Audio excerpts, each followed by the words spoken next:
Hello guys, welcome back to our YouTube channel. In today's video, I'm going to show you how to log into your ADM account.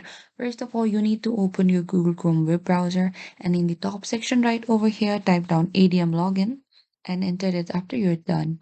And over here you can see we need to click on this option that says adm.be. So click over here and after that, we could see we just landed to the ATM official homepage, and in the right hand side, there's requirements of email address and password. So simply type down your email address and your password as well. And if you want to remember the login on this computer, if you want to log next time, then click in this option that says remember my login on this computer. But if you do not prefer that, click back again.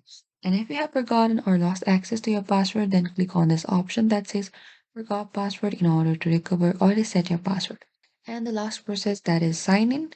Simply click on this option that says sign in and then you'll be able to log into your ADM account. Thank you for watching this video. I hope I could help you. Don't forget to like, subscribe, and hit the bell notification icon for more upcoming uploads.